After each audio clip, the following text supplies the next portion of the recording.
Hey guys, and welcome back to my channel. This is Trusty Rusty Depot, and today we're going into control flow and pattern matching.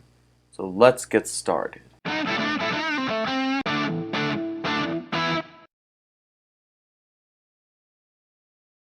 First thing we're going to do is open up our terminal, and we're going to create a new project like usual.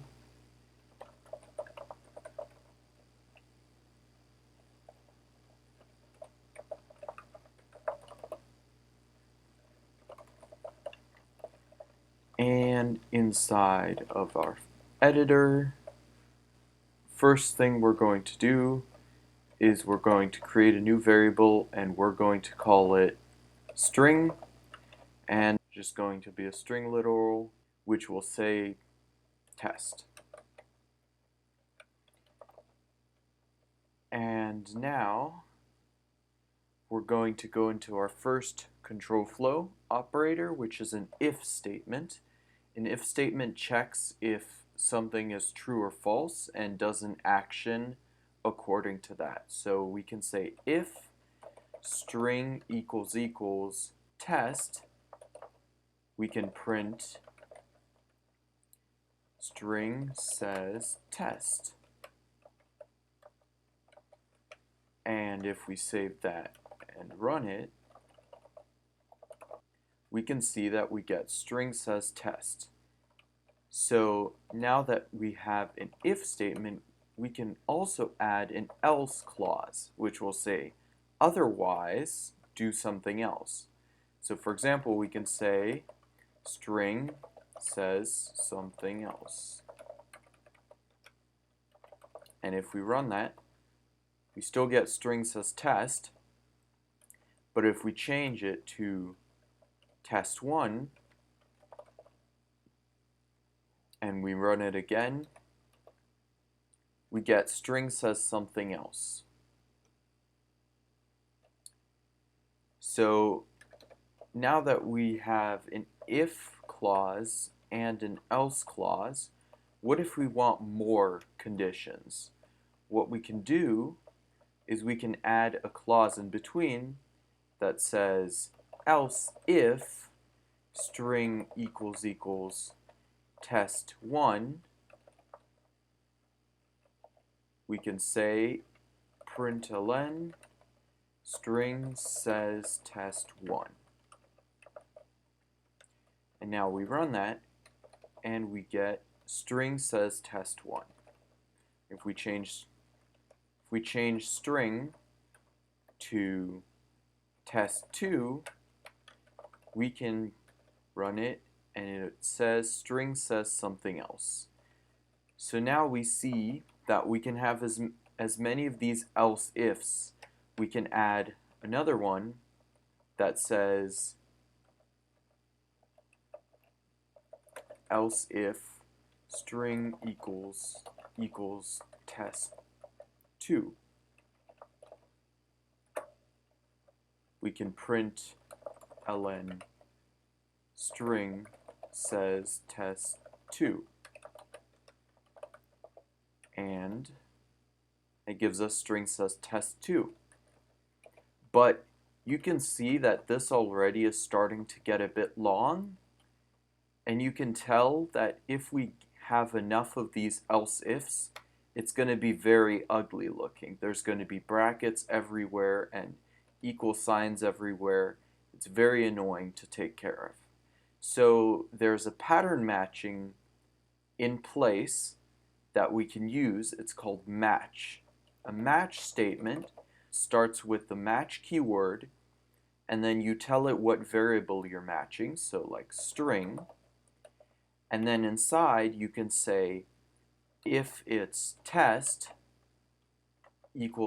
$arrow, we can println test, and then comma, if it's test1, we can println test1, and if it's test2, we can println test2. you can see that this already looks a lot nicer. And another thing that we can do is we can have another, basically like an else clause, which is an underscore, and it's goes with an equal sign and an arrow again, and we could say something else. And this is nice, but what we really want is to just take what the string says and print it.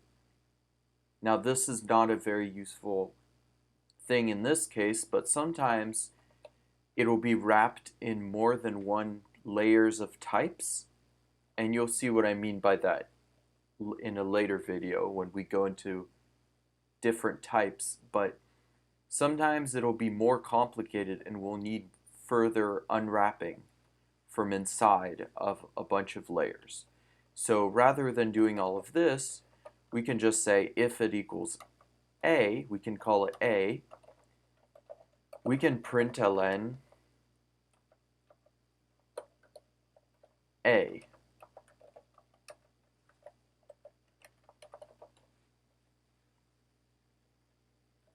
So this A matches any value, and that means this will not be necessary anymore. So we can match anything inside of this string, and it will print whatever's inside of that string. So if we run this, we can see it says test2, because test2 was inside of that string. Now in this case, since we have only one branch, we can just instead say if let the type string equals string.toString, we can say println string.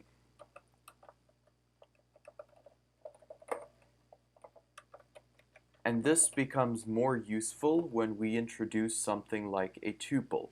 A tuple is a type which has multiple values in it.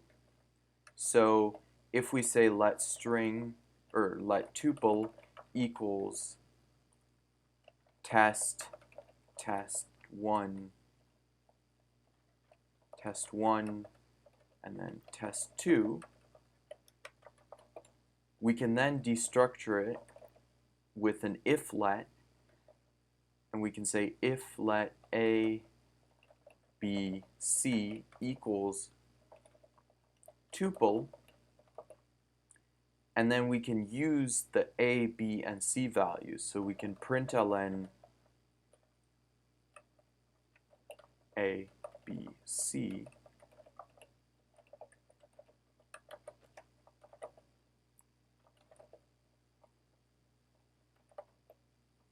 and this becomes more useful. You can see that we get test, test1, and test2. So this is a case where we are destructuring this tuple type into its parts and then using those parts inside of this body. Another control flow that is useful is the loop control flow. And loop is a keyword that will just keep repeating whatever's inside of it forever. So, for example, if we say println loop and we run this, we'll just keep printing loop forever. So to stop this, we need to press Control C and then go back. Now, what if we want to stop the loop at a certain point? So for example, we have this counter, which is a number and it's 0, and then we make it mutable, and then each time the loop goes through, we add 1 to the counter. We can say that if counter greater than or equal to 10, we can use the keyword that's called break, and break will stop the loop. So if we run this again Actually, let's print counter instead of.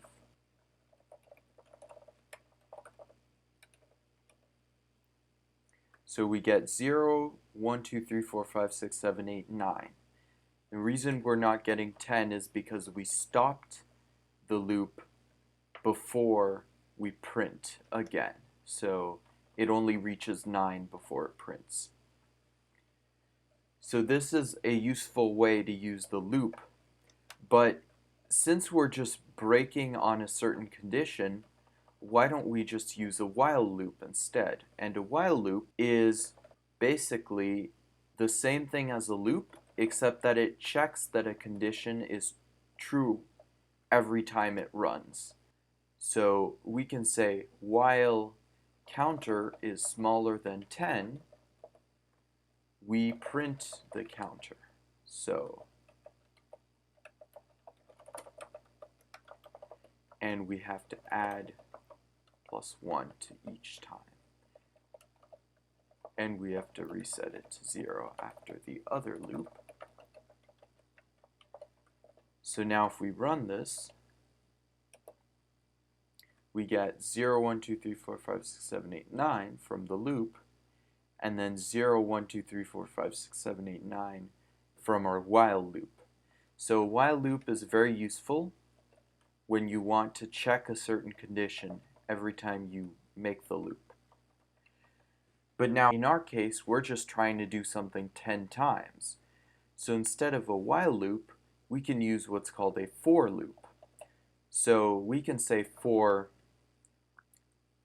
number in 0 through 10, print the number.